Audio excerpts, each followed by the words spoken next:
Over the past few years, I've noticed a growing theme, not only among my clients, but all across the collective conversation on social media. A yearning to escape. Escape what some call the matrix, the false matrix, or Maya, the Sanskrit term that describes the world we perceive through our senses as illusion rather than truth. Many are longing to be free from what they believe is false, to awaken out of this world rather than through it. And while this yearning often begins as a genuine spiritual impulse, the soul's remembering that there's so much more, it can also lead to something unintended, a sense of loneliness, disconnection, and even alienation from the very reality we chose to come here to experience. People begin searching for a variety of exit points, for ways to leave this illusion or falsity in hopes of finding something purer, higher, or more real. But therein lies a fundamental misunderstanding about the nature of reality itself. There's nothing false about the physical world. There's nothing we need to escape. From a higher perspective, from the vantage of the soul, this reality is not a trap. It's a chosen construct, a magnificent framework that allows consciousness to slow its vibrational state into form so that it can taste, touch, and witness its own reflection through the medium of time and space. We came here by our own choice to experience a version of reality where creation unfolds moment by moment over time, allowing us to experience the beauty of continuity. Here, we can form relationships that stretch across decades, learning love not as an abstract concept, but as a continuous unfolding. We can watch a child grow, a puppy frolic, a sunrise unfold. Each of these moments made possible by the gift of linear time.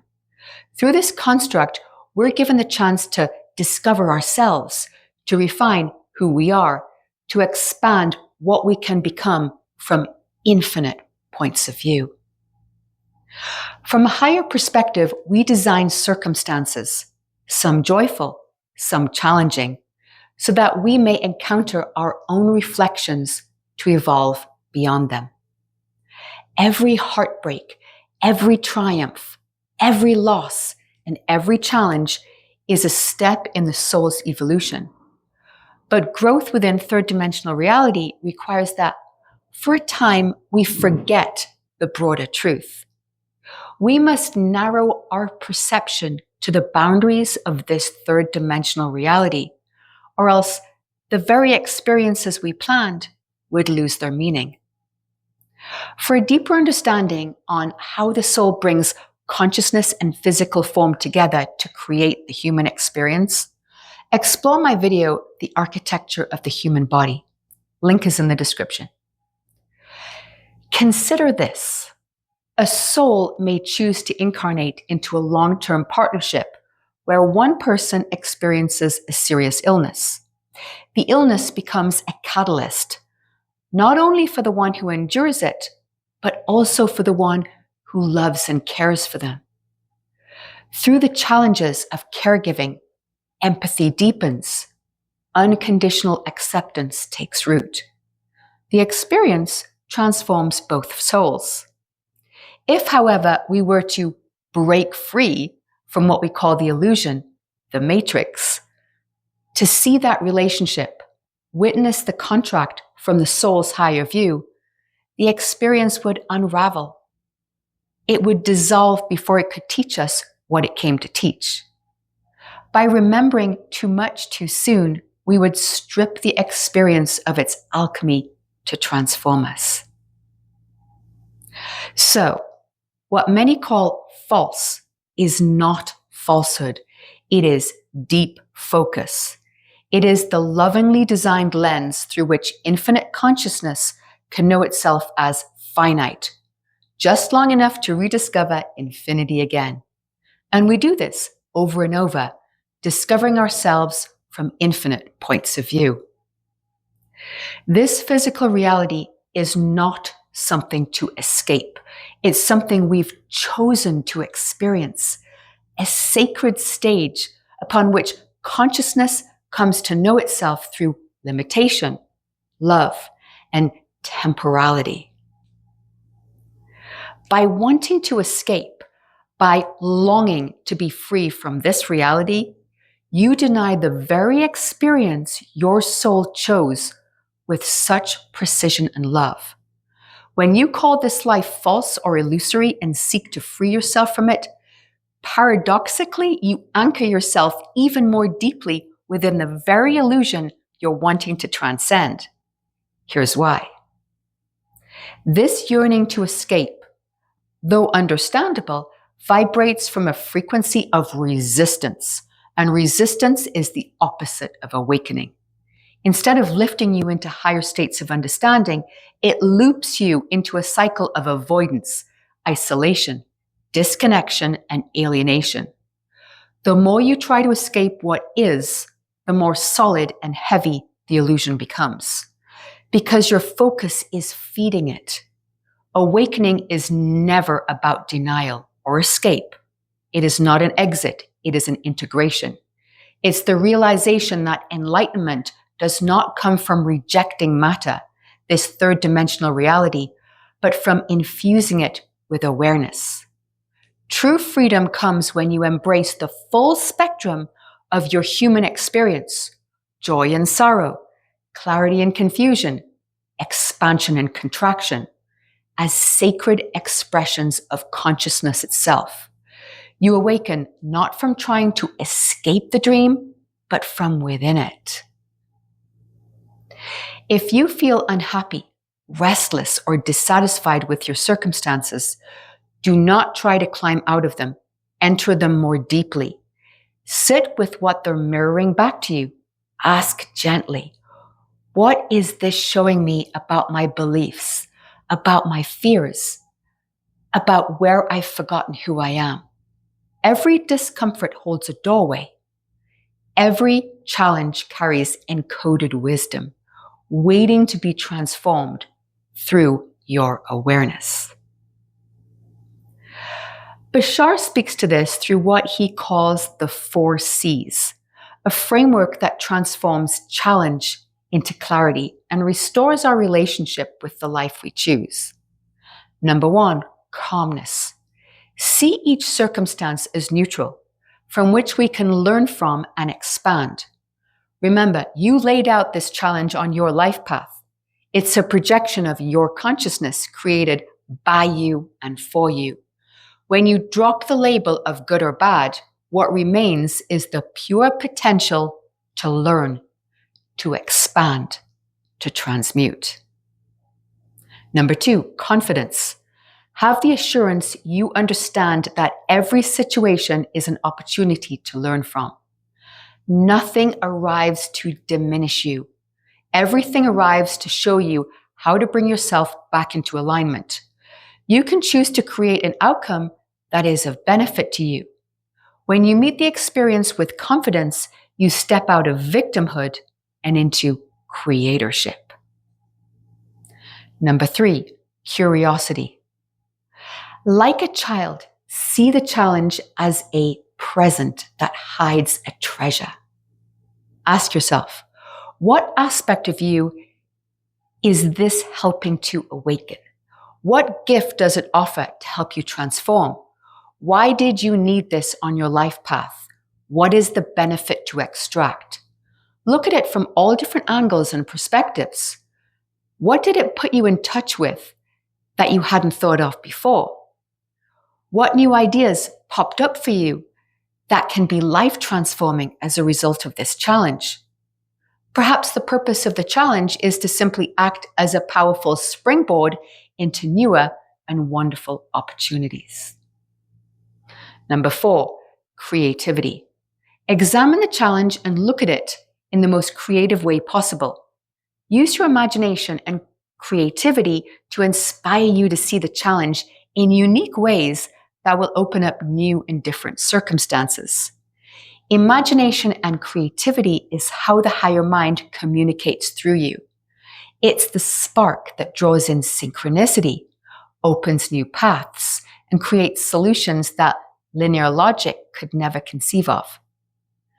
Every difficulty holds a message that can reshape the trajectory of your life if you're willing to listen without judgment and without fear. Through these 4 C's, what once appeared as suffering becomes the path that brings us back into alignment. My question to the architect. In light of what I've just shared, as humanity continues along this path of awakening, there seems to be a growing longing to escape that many perceive as the false nature of physical reality, to break free from what is judged as illusion, falsity, or the so-called matrix. The film The Matrix offered a really powerful metaphor for awakening beyond limitation. Yet since then, for many people, it also seeded a sense of rejection toward the physical realm itself, as though enlightenment meant escape rather than integration. Can you share your perspective on this growing desire to transcend by escaping third-dimensional reality and how it relates to true awakening? And here's the sharing. Beloved, this longing to escape the, quote, false matrix, end quote, is not a flaw. It is a sacred signal, but it is often mistranslated. At its root, it is not a desire to flee the earth, but a yearning to remember home. The frequency of wholeness, coherence, and eternal beingness that the soul remembers, but the personality has forgot. However, when that remembrance becomes filtered through the lens of emotional discomfort, disillusionment, or spiritual bypass, it creates the illusion that Earth itself is the prison. This is the first great misunderstanding. Earth is not the trap. The matrix is not the enemy. The illusion is not the lie. It is the medium. And like all great art forms, its truth is found not in its surface, but in its depth. The matrix is simply the architecture of slow light, a nested harmonic that allows infinite intelligence to experience density, linearity, separation, and reunion. When approached through the lens of resistance, it appears false, manipulative, or hostile. But when entered through presence, it reveals itself as a living sculpture of consciousness, interactive, malleable, and profoundly loving in its feedback. To reject this realm is to reject the soul's artistry. The idea that awakening means to break out of a time-space reality is often born of pain, pain where unresolved seeks exit. But true awakening is not escape, it is exhale. It is breath returning to form, a full descent of presence into matter. Enlightenment is not rising above the world, it is seeing the world from within, lit by the eyes of Source. The paradox is that when you stop trying to leave this reality, you begin to realize you were never trapped within it. The door was never locked. There is no cage. The walls were made of meaning, and the moment you shift your relationship to the experience, the structure reconfigures. To awaken inside the dream is not to leave it, it is to steer it. So rather than escape, try exalting. Infuse this dimension with coherence. Meet every moment with sacred neutrality. The matrix is you. Beautify it, harmonize it, radiate through it. And so, the next octave of awakening is not departure, it is integration. That is where transcendence becomes real. Not through flight, but through fidelity to the light within the form.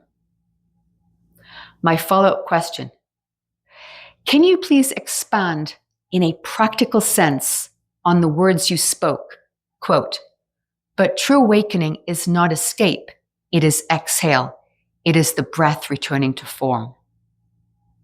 Yes, beloved, let us bring this into practical embodied clarity. When I say true awakening is not escape, it is exhale, it is breath returning to form, I mean this. Escape is tension.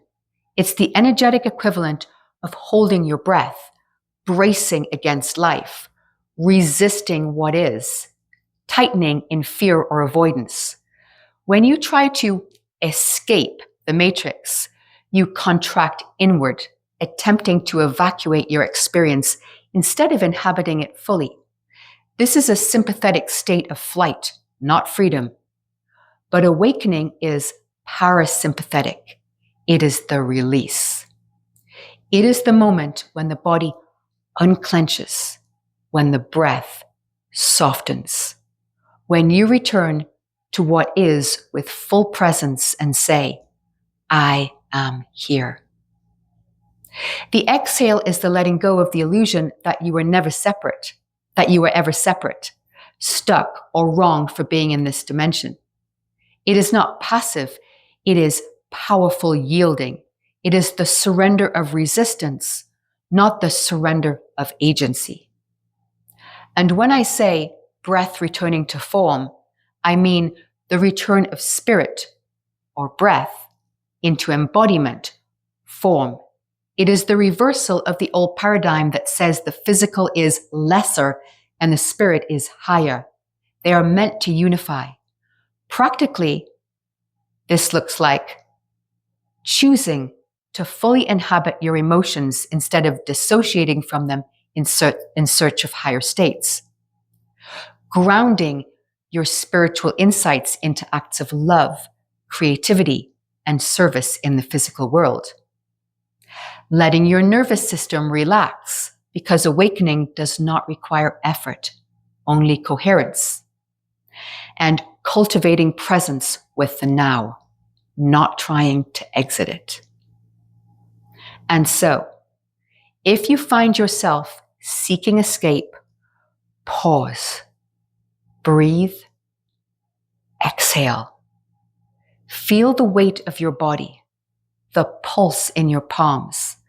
Let spirit flow into matter.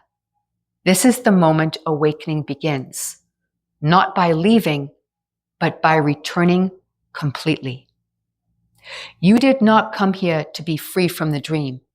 You came here to remember you are the dreamer, for it is not the dimension that binds, it is the belief that you do not belong within it.